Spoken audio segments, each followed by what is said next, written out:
Say, do you need a tissue? You're looking a little bit weepy-eyed. Ever done that, offered someone a tissue or a handkerchief because, well, the tears are starting to flow and you want to be of assistance to them?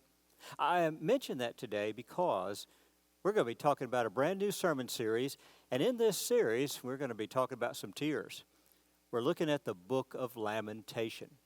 Now, that Old Testament book, so many people haven't really read it and studied it. It's kind of difficult. But sometimes we stay away from it because of its nature. It is a dark and gloomy book. And not just a few verses. From start to finish, from the very first verse to the very last verse. I mean, it starts on a low note and it ends on a low note. And 5 chapters of that could be just a little bit depressing. And so, we often stay away from the book of Lamentation. Now, it's not all gloomy. Right there in the middle, chapter 3, there's a little bit that hits a high. And in our later messages this month, I'm going to focus on some of those verses and give you some of the high points of Lamentation. But in today's message, as I introduce the book to you, I'm going to catch the major theme of the book from chapter 1 to chapter 5, and it is the theme of sorrow and sadness and grief and how to deal with all of that, how to express it in a healthy way. Now, the book was written by the prophet Jeremiah. Jeremiah is one of those prophets from the Old Testament we classify as a major prophet.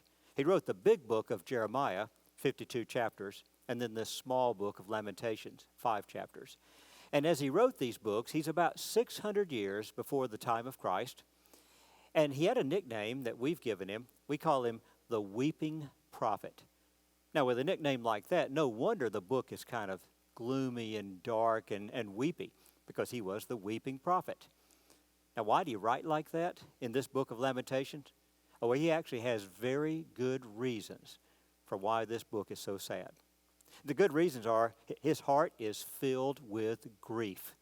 Because you see, Jeremiah was a witness to the fall of Jerusalem in 586 BC. You go back and read your Old Testament, it'll tell the story. But it's the story of how the Babylonians came and invaded the land of Israel, invaded the capital city of Jerusalem. And they were led by Nebuchadnezzar, a name that I'm sure you're familiar with.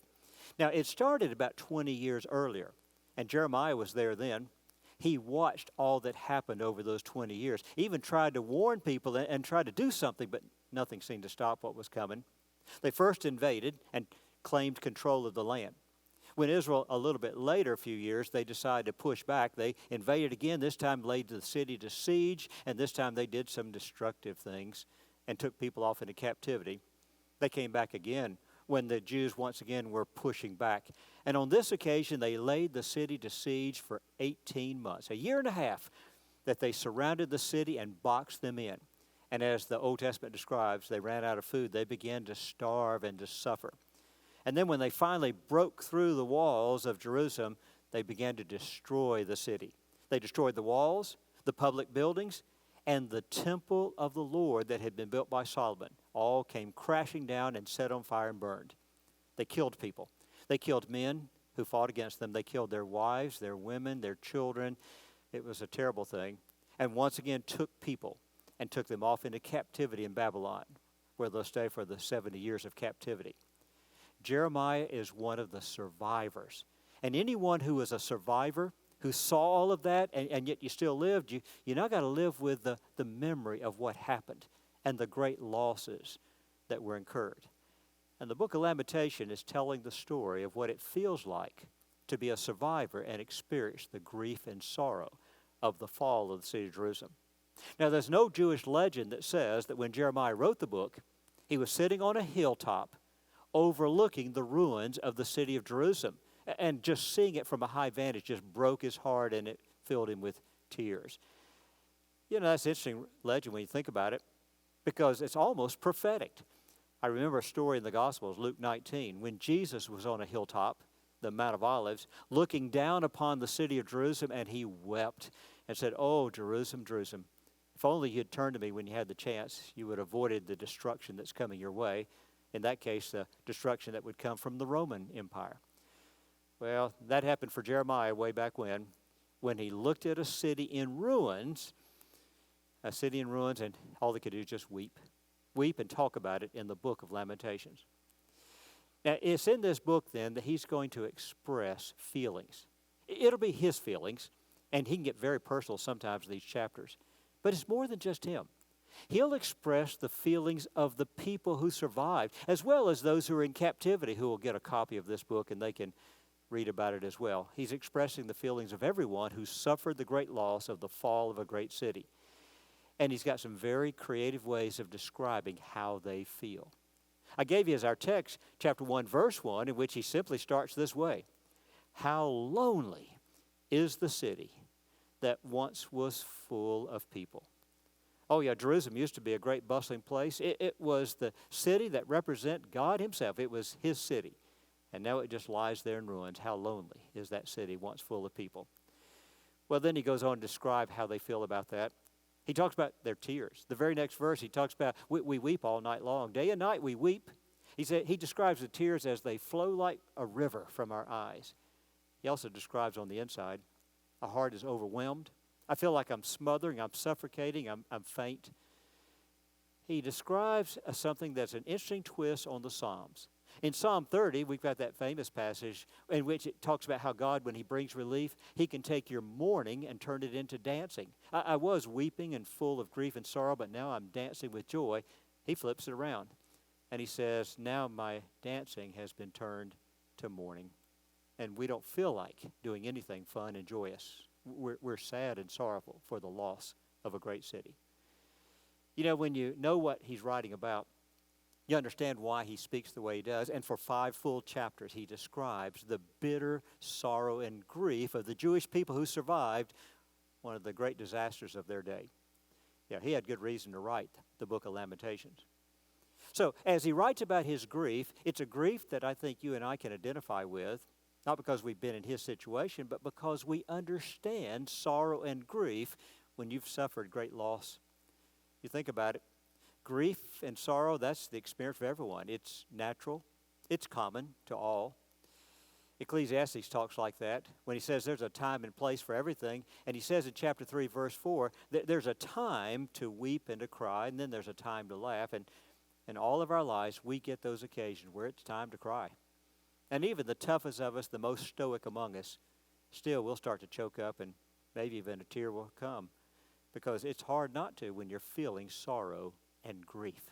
In fact, if you think about it, we all enter this world with a cry.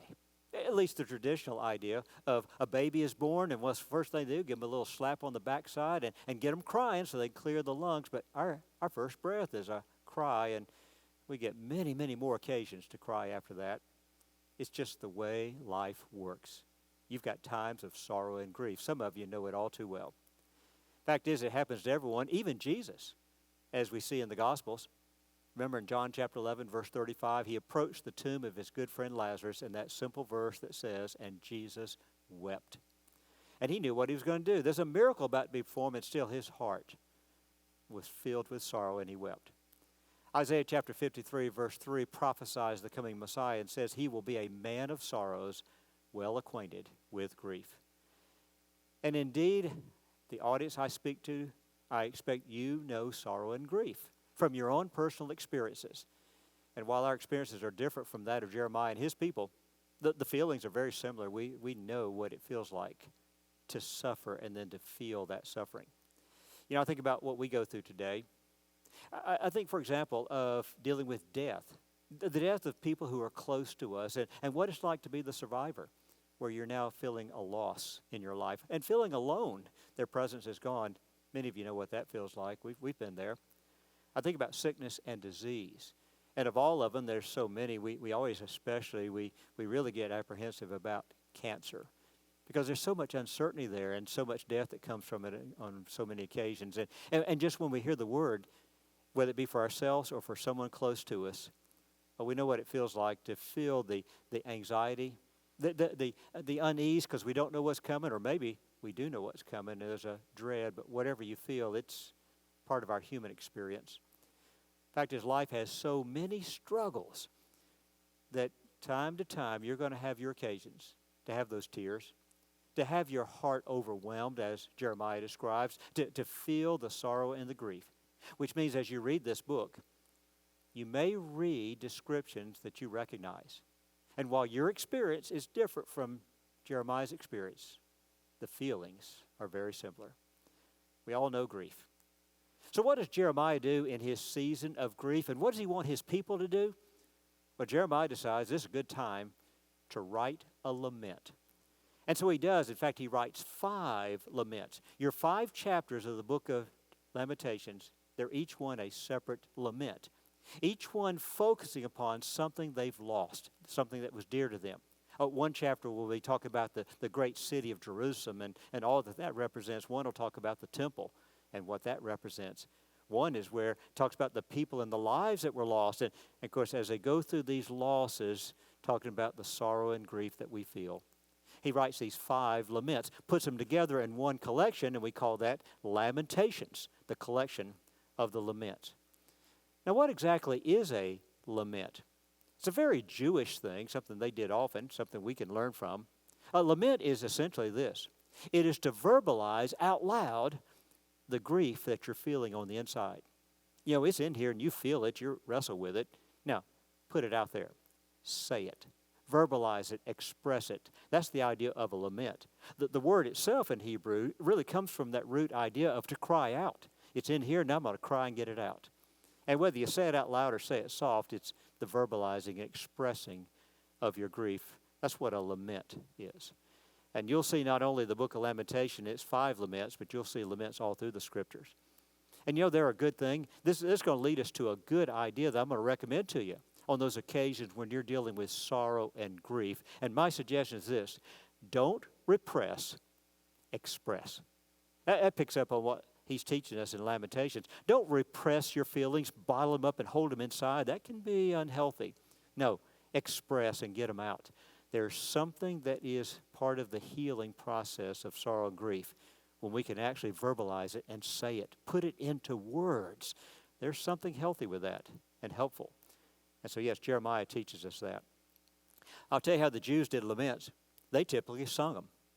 I mean, I wouldn't have thought of that myself. I would have just said how I feel. But no, as they said how they feel, they sung it. And it didn't always have to be with some established tune, sometimes just kind of sing-song manner, but they had a tendency to sing their laments. And that's not bad. Fact is, when you go to the Psalms, you remember those 150 Psalms that we have in our Old Testament?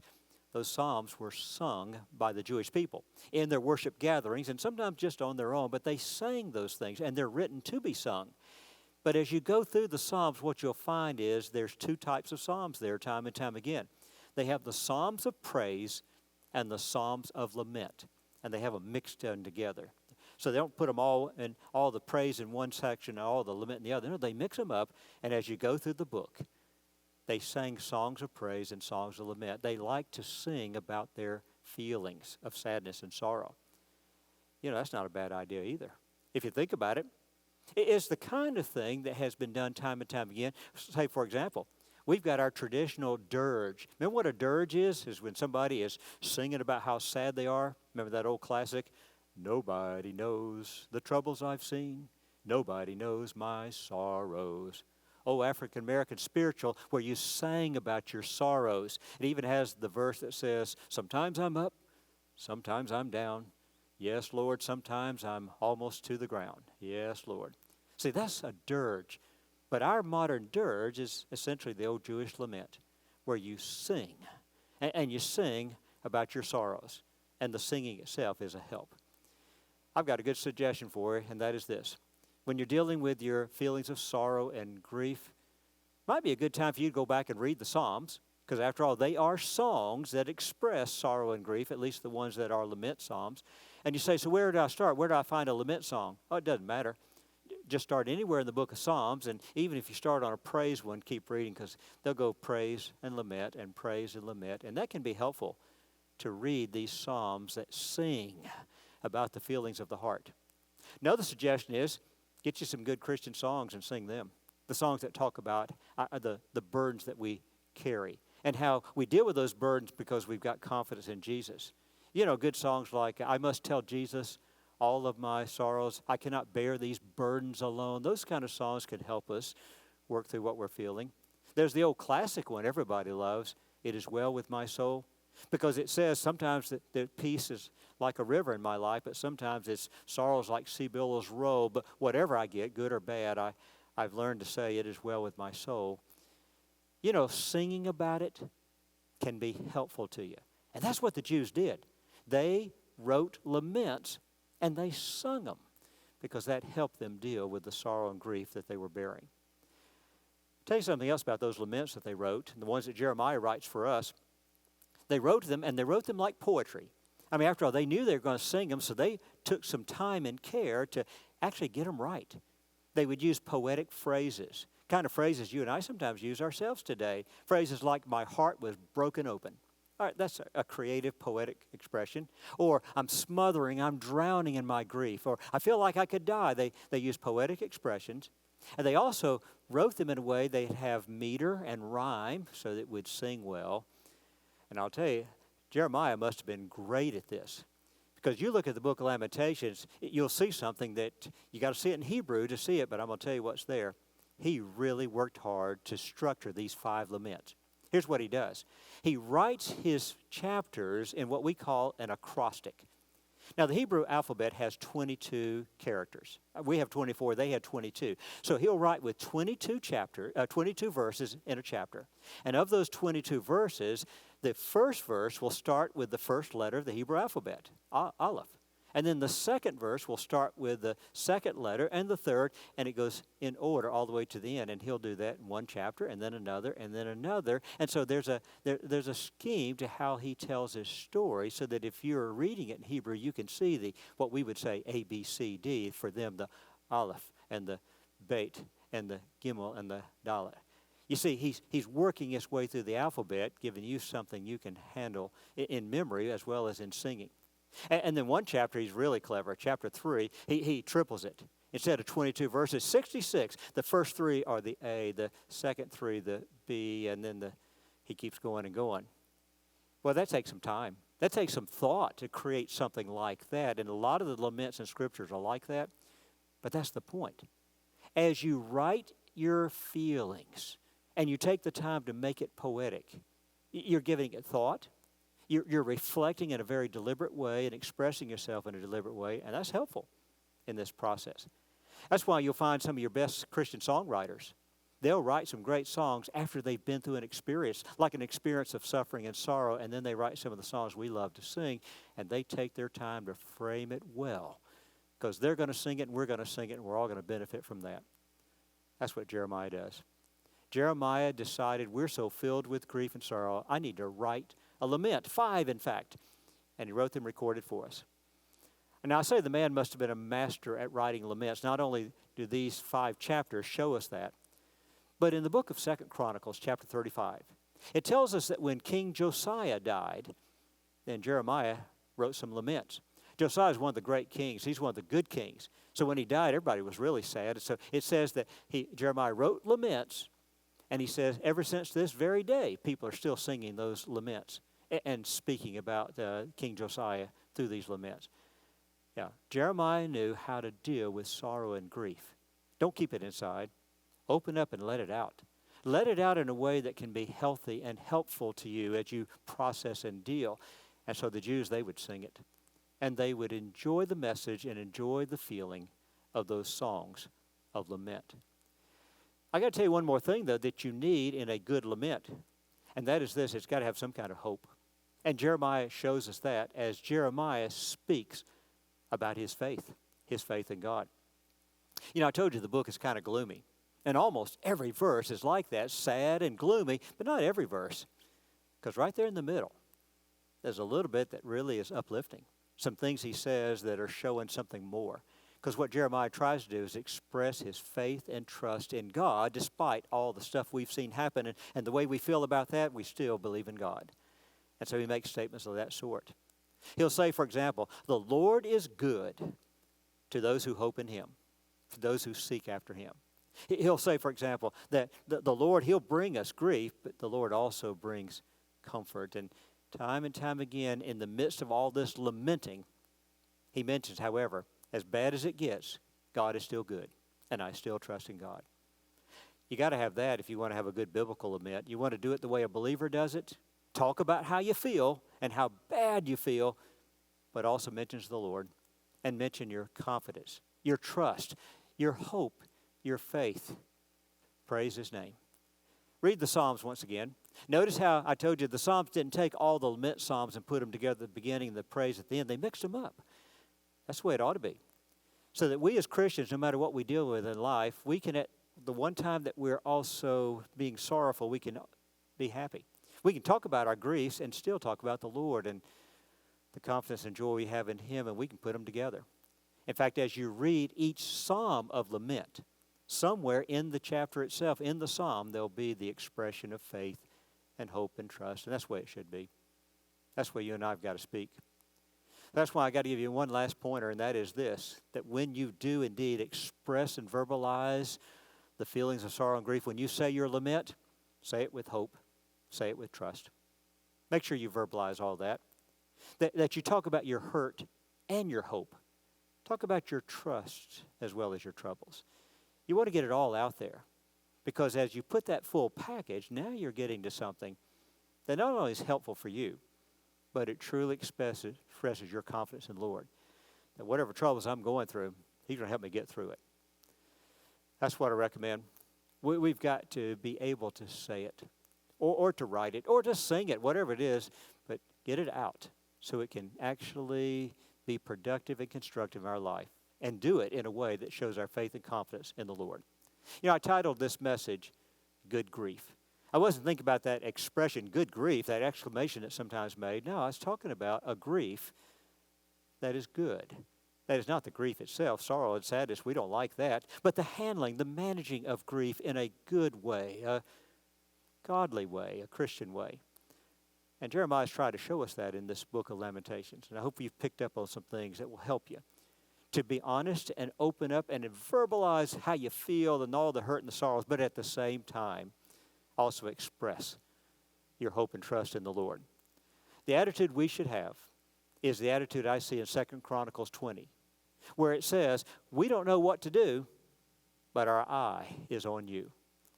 Well, there's times when I'm not sure what comes next. I'm so overwhelmed with what I'm dealing with. I don't know what's coming next. I'm not sure what I'm supposed to do, and I'm going to do the best I can, but in the meantime, as I deal with this, our eye is on you. And when you've got that kind of attitude going, you can deal with whatever comes, because you and the Lord together can deal with all the troubles of life, the hurts. You can deal with sorrow and grief. Father, we thank you. We thank you that you have indeed been there when we needed you. Oh, we go through our times of trouble, and sometimes we may feel like we're all alone, but we're never all alone, not as long as we keep our faith and hope in you. And I pray, Father, that you will continue to comfort and strengthen those who need it now. And for each one of us, when our time comes to deal with whatever life throws our way, help us to always remember and turn to you and draw from the comfort of your presence. We thank you. We pray in Jesus' name. Amen.